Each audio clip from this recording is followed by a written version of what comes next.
안녕하십니까? 인생의 이막 아름다운 황혼을 응원하는 머니마니입니다. 선생님들 오늘 하루는 어떠셨습니까? 해가 지고 어둠이 깔리면 불 꺼진 거실에 홀로 앉아 텔레비전 소리를 친구 삼아 적적함을 달래고 계시지는 않은지요. 젊은 시절에는 먹고 사는 게 바빠 외로움이 뭔지도 모르고 살았습니다. 자식들 키우느라 등골이 휘었고 회사 일에 치여 계절이 바뀌는 줄도 몰랐지요. 그런데 이제 좀 살만하다 싶으니 몸은 예전 같지 않고 곁에 있는 사람은 떠나거나 소원해져 마음 한구석이 텅 빈 것처럼 시리곤 합니다. 그런데 말입니다. 그 시린 마음에 어느 날 문득 봄바람처럼 불어온 사람이 있지 않으십니까? 등산 동호회에서 건네준 물 한 모금에 가슴이 뛰고 복지관에서 마주친 눈웃음 하나에 밤잠을 설치게 만드는 그런 사람 말입니다. 이 나이에 무슨 사랑이야, 주책이지 하며 애써 고개를 저으시나요? 아닙니다. 사랑에는 나이가 없습니다. 오히려 인생의 산전수전 다 겪고 난 뒤에 찾아온 황혼의 사랑이야말로 불순물 없이 맑고 깊은 진짜 사랑일지 모릅니다. 하지만 두렵기도 하실 겁니다. 저 사람이 나를 진짜 좋아하는 걸까? 아니면 그냥 늙은이들끼리 챙겨주는 걸까? 혹시나 착각했다가 망신만 당할까봐 혹은 상처받을까 봐 마음을 꽁꽁 숨기고 계신 선생님들을 위해 오늘 영상을 준비했습니다. 여자가 나이가 들어 누군가를 사랑하게 되면 젊은 시절과는 전혀 다른 방식으로 신호를 보냅니다. 오늘 말씀드릴 이 7가지 신호 잘 들어보시고 선생님 곁에 그분을 한번 떠올려 보십시오. 어쩌면 그녀는 이미 온몸으로 선생님께 사랑을 고백하고 있었는지도 모릅니다. 자, 따뜻한 차 한 잔 준비하셨나요? 그럼 시니어들의 가슴 떨리는 사랑 이야기 지금 시작합니다. 챕터 1 밥은 먹었냐는 말에 무게 마이너스 생명을 나누는 마음. 첫 번째 신호, 아마 가장 흔하면서도 가장 강력한 증거일 겁니다. 바로 음식입니다. 젊은 친구들은 사랑하면 영화 보자, 놀러 가자라고 말합니다. 하지만 우리 시니어 여성들에게 사랑은 곧 밥입니다. 혹시 그분이 선생님께 반찬통을 건넨 적이 있습니까? 김치를 담갔는데 양이 좀 많아서요. 장조림을 했는데 혼자 사시니 입맛 없을까 봐 좀 가져왔어요. 선생님, 이 반찬통을 절대 가볍게 보지 마십시오. 대한민국의 어머니들은 평생 가족을 위해 밥을 지어온 분들입니다. 그들에게 밥을 먹인다는 건 내 식구, 내 사람, 내가 책임져야 할 생명이라는 뜻과 같습니다. 관심 없는 남자에게는 절대 자신의 노동력이 들어간 반찬을 주지 않습니다. 기껏해야 산 빵이나 음료수 정도 건네겠지요. 하지만 직접 다듬고 절이고 끓인 반찬을 선생님 손에 쥐어주었다면 그것은 당신의 끼니가 걱정됩니다. 당신이 건강했으면 좋겠습니다. 라는 모성에 섞인 사랑 고백입니다. 에피소드 마이너스 감정을 실어서 제 지인 중에 70대 형님이 한 분 계십니다. 사별하시고 10년을 혼자 라면이나 대충 끓여 드시며 사셨죠. 그런데 어느 날부터 아랫집 여사님이 자꾸 멸치볶음이니 깍두기니 반찬을 문 앞에 걸어두더랍니다. 처음엔 이웃이니 챙겨주나 보다 했는데 나중에 알고 보니 그 여사님이 형님을 1년 넘게 지켜보며 짝사랑하고 계셨던 겁니다. 저 영감님, 밥도 제대로 못 챙겨 드시고 다니는 게 안쓰러워서. 그 안쓰러움 연민. 그게 바로 시니어 사랑의 시작입니다. 만약 지금 냉장고에 그녀가 준 반찬이 있다면 그건 단순한 음식이 아니라 그녀의 마음입니다. 빈 반찬통을 돌려주실 때 절대 빈 통으로 주지 마시고 초콜릿이라도 아니면 덕분에 찐밥 먹는 기분이었습니다 라는 따뜻한 쪽지라도 넣어주십시오. 그것이 바로 화답입니다. 이 잔소리의 심리학 마이너스 오래오래 내 곁에 있어줘요. 두 번째 신호는 남자들이 제일 싫어하면서도 가장 확실한 사랑의 증거입니다. 바로 잔소리입니다. 선생님, 술 좀 그만 드세요. 혈압도 높으시다면서. 옷을 왜 그렇게 얇게 입고 다니세요? 감기 걸리면 큰일 나요. 담배 끊으셔야죠. 냄새 나요. 듣기 싫으시죠? 마누라 바가지 긁는 것 같고 간섭받는 것 같아 짜증도 나실 겁니다. 그런데 역설적이게도 여자는 사랑하지 않는 남자에게는 잔소리하지 않습니다. 남이 술을 먹다 쓰러지든 담배를 피우다 기침을 하든 그냥 아유, 건강 챙기세요 하고 예의상 한마디 하고 맙니다. 하지만 그녀가 선생님의 건강을 집요하게 챙기고 나쁜 습관을 고치려 든다면 이것은 두려움 때문입니다. 나이가 든다는 건 이별과 가까워진다는 뜻이죠. 사랑하는 마음이 생겼는데 그 사람이 덜컥 아프거나 내 곁을 떠나버릴까 봐 여자는 무섭습니다. 그래서 선생님이 오래오래 건강하게 자신의 곁에 있어 주길 바라는 마음에 듣기 싫은 소리를 하게 되는 겁니다. 심층 분석. 심리학적으로 이를 보호 본능의 투영이라고 합니다. 여성은 남성보다 관계지향적입니다. 내가 사랑하는 사람이 망가지는 것을 보는 것이 자신이 아픈 것보다 더 괴로운 법이지요. 그러니 그녀의 잔소리를 나를 무시하나?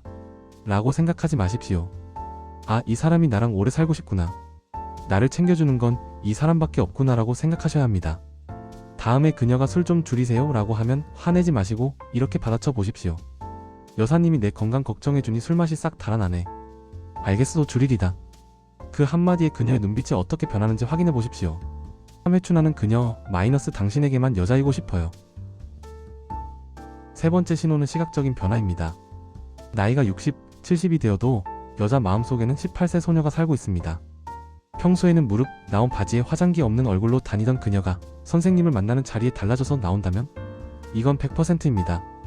산악회나 모임에서 다들 등산복 입고 있는데 유독 그녀가 스카프를 메고 나온다거나, 평소엔 안 바르던 립스틱을 붉게 바르고 나왔다거나, 가까이 갔을 때 은은한 분 냄새나 향수 냄새가 난다면 이것은 선생님에게 할머니나 아줌마가 아닌 매력적인 여자로 보이고 싶다는 강렬한 욕망의 표현입니다. 현실적 조언. 시니어 여성들은 꾸미는 것을 주저합니다. 이 나이에 주책맞게 꾸며서 뭐 해라는 자격지심과 싸우거든요.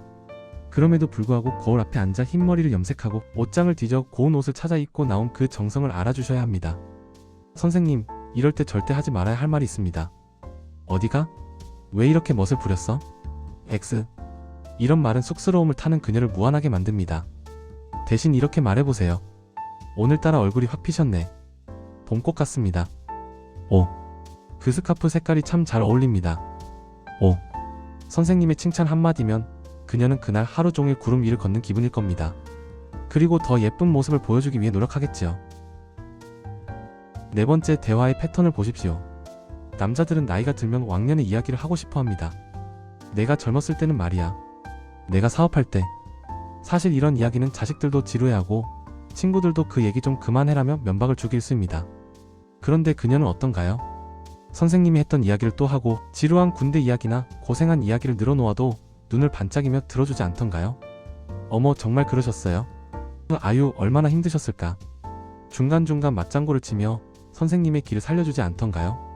이것은 단순히 예의가 바른 것이 아닙니다. 여자는 관심 없는 남자의 지루한 이야기에 감정 노동을 하지 않습니다. 그녀가 선생님의 과거 이야기에 귀를 기울이는 이유는 선생님이라는 사람의 역사를 이해하고 싶고 선생님의 아픔을 위로해주고 싶기 때문입니다. 그녀 앞에서는 왠지 모르게 말이 많아지고 내 속 얘기를 털어놓게 된다면, 그리고 그녀가 그것을 묵묵히 받아주고 있다면 그녀는 이미 선생님의 마음 쉴 곳, 안식처가 되어줄 준비가 된 것입니다. 자식보다 당신. 내레이션. 다섯 번째 신호는 정말 중요한 포인트입니다. 바로 우선순위의 변화입니다. 우리 시니어 여성들의 삶에서 1순위는 누구였습니까? 바로 자식과 손주였습니다. 평생을 자식 뒷바라지하고 늙어서는 손주 봐주느라 4시간 없이 사셨죠. 그런데 그녀가 선생님을 만나기 위해 그 철칙을 깬다면 이건 엄청난 사건입니다. 이번 주말에 딸네 집에 가기로 했는데 다음에 가라고 했어요. 선생님이랑 약속이 더 중요해서요. 손주 봐주기로 했는데 며느리한테 오늘은 못한다고 했어요. 선생님이랑 영화 보러 가려고요.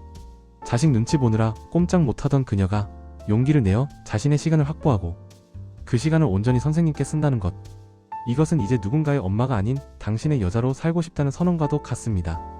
이런 신호를 받으셨다면 선생님은 정말 복 받으신 겁니다.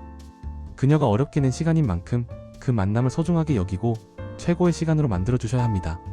스킨십과 의존 마이너스 기대고 싶어요. 여섯 번째, 몸의 대화입니다.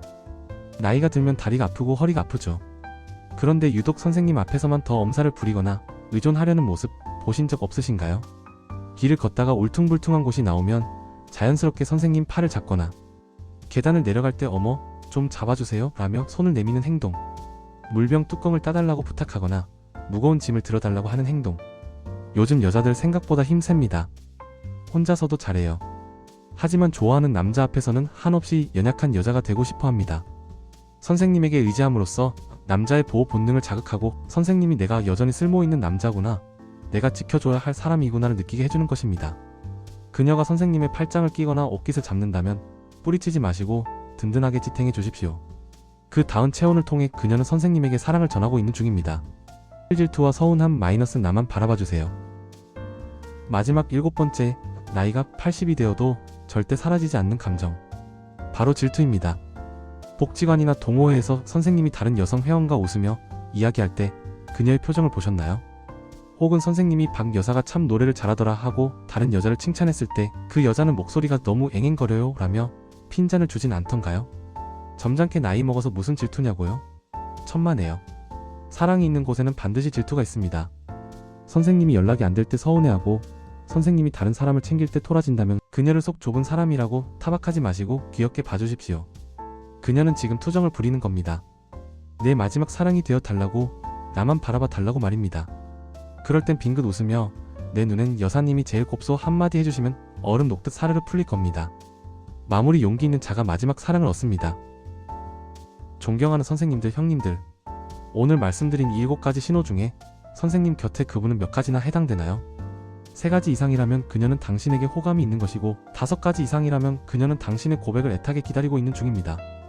이 나이에 무슨 사랑? 하며 뒷걸음질 치지 마십시오. 우리는 늙었기 때문에 사랑을 안 하는 게 아니라 사랑을 안 하기 때문에 늙는 것입니다. 인생의 해가 뉘엿뉘엿 저무는 황혼역, 서로의 아픈 무릎을 주물러주고 맛있는 것을 먹으러 다니고 좋은 경치를 보며 참 좋다라고 말할 수 있는 내 편이 있다는 것, 그것만큼 큰 축복이 또 어디 있겠습니까? 혼자 밥 먹는 것이 지겨우시죠? 혼자 잠드는 밤이 무서우시죠? 그렇다면 그녀가 보내는 신호를 놓치지 마십시오. 거창한 프로포즈나 비싼 반지는 필요 없습니다. 그저 따뜻한 밥 한 끼 같이 하면서 투박한 손 내밀며 이렇게 말씀해 보십시오. 우리 남은 시간 서로 의지하며 친구처럼, 연인처럼 지냅시다. 내가 잘하리다. 그 용기가 선생님의 남은 30년을 고독사가 아닌 가장 아름다운 로맨스로 바꿔줄 것입니다. 선생님들의 가슴 뛰는 사랑을 진심으로 응원합니다. 오늘 이야기가 마음에 와닿으셨다면 구독과 좋아요 한 번씩 눌러주시면 큰 힘이 됩니다. 다음 영상에서는 여자가 정 떨어졌을 때 보내는 신호에 대해 이야기해 보겠습니다. 감사합니다. 행복하십시오.